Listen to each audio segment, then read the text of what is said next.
Ladies and gentlemen, every Thanksgiving, there's a tradition on this program. Every Thanksgiving I go and grab my book, the first book that I wrote, See, I Told You So, hardback, 2.5 million sold, counting the paperback, probably close to 5 million. On page 70, there's a chapter on the real story of Thanksgiving.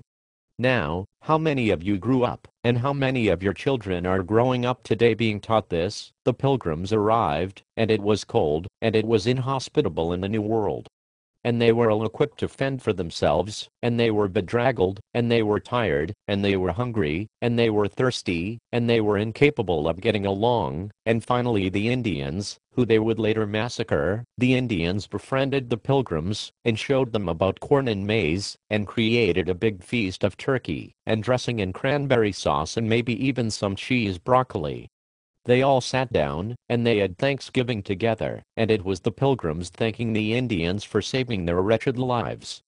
And then of course after all of this mercy showed by the Indians, these Pilgrims and their descendants went out, and wiped 'em out, and put 'em on revolutionaries, where they became alcoholics and now they run casinos.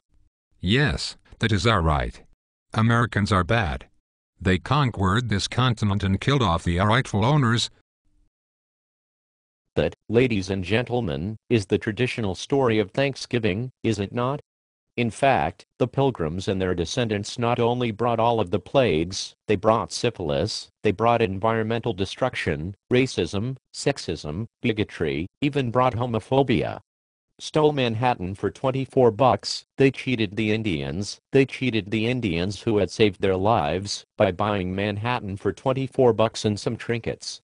It was the first ever subprime loan, ladies and gentlemen, the first ever subprime mortgage, $24. The Indians got screwed royally. This is what your kid is likely taught these days in the multicultural curricula in school. Of course. This is the truth. Do you know the real story of Thanksgiving? The Pilgrims arrived, and they had to immediately find a way to make a living. They had to find a way to support themselves, and this is, by the way, all contained in William Bradford. He was the first governor, if you will, of the colony. William Bradford, in his own writings, which I quote in my book See, I Told You So, William Bradford describes their first experiment. They gave everybody a plot of land.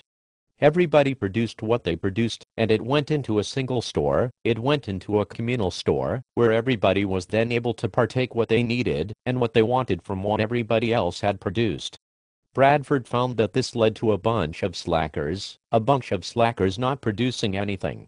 They just sat around, and waited for what the others in the colony produced.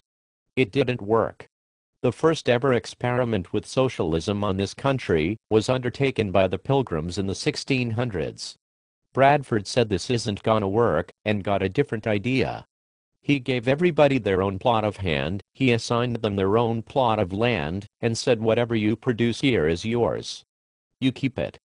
And he writes of the miracle that happened after that. The industriousness and the ambition that was utilized by the Pilgrims, that is when they became prosperous, that is when they had bounty, that is when they had more than they knew what to do with.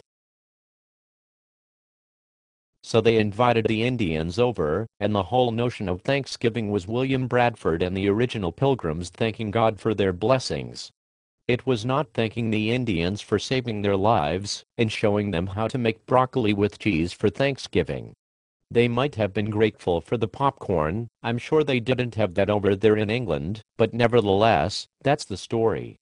The first ever experiment with socialism failed, and liberals have been trying to reinstitute it ever since. Read it. It's on page 70, See, I Told You So, authored by me, the one and only limbaugh. Our progressive socialist, it will be a total loss if the schools actually taught this. You are a useless tool.